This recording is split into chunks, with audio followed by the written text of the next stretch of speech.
Hello and welcome back to the Fat Jeff. The other day I had an interesting comment left in one of the videos by a user called Caged Paps. Now in it he asked some very sensible questions, so I'll put a wee screenshot here if I can, just like you see the entire comment, but I'll just go through them and address them. First of all, he starts saying that he bought a Moleskine book after seeing a wee review that I'd done a few weeks ago on them, so hopefully you're getting along well with it, and they're really fantastic little books. Yeah, the Cuba Aftershave Caged Paps. As I said before, it really isn't for everybody. It's very strong. Unfortunately, I've never seen it for sale in any other shop outside of the Check and Speak shop in German Street, or for sale online, so I don't think you'll be able to go in and try it on anywhere.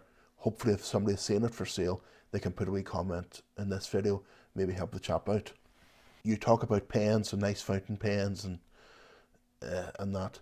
I've owned Mont Blanc, Dunhill, Cartier and various vintage gold pens, fountain and barrows and everything, and I've lost every single one of them.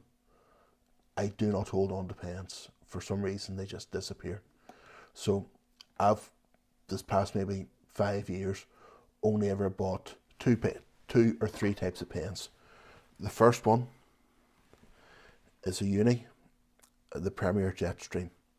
Just it's a chunky pen with a nice squishy bit there for your finger to sit in. You can buy the refills for them in black, blue and red. So I keep a wee stock in my office. So I'm never stuck for a colour pen, and I've got various. The pens aren't expensive, but they're very good. They suit my hand, they suit my writing style. So that's my everyday writer. Now, fountain pens, I still for some reason call me old fashioned.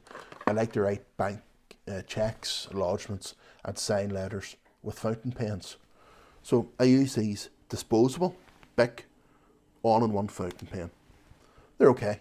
You wouldn't like to write a script with it, but for signing your name or writing out a check, they do the job. I buy them by the box. Again, I buy them off Amazon, and I must say I'm really happy with them. They perform well. So there's the two pens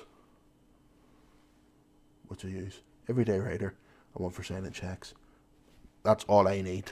And if I lose them, big deal. I've plenty more in the desk, and they're not expensive.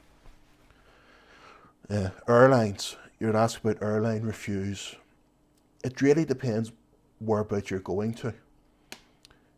In general, I find the British Airways is the best airline. But just say if I'm going to Thailand, I'll always try and fly Thai Airways because they've got the best lounges in the Suvarnabhumi airport in Thailand. Fantastic lounges. I tend to fly business class or first class. I don't fit in the small economy seats, so I have to save the pennies and go in the bigger seats. Now, Thai Airways have just recently brought in their A380, the double decker, the big Airbus, and it's a wonderful plane. The business class is similar to a lot of other airlines' first class.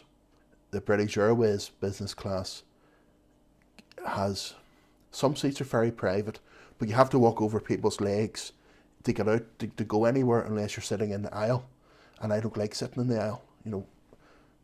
People are walking past you being bumped in with trolleys. So the British Airways, I think, is the best all round, but it's a wee bit awkward getting in and out of your seats. So it depends where you're going.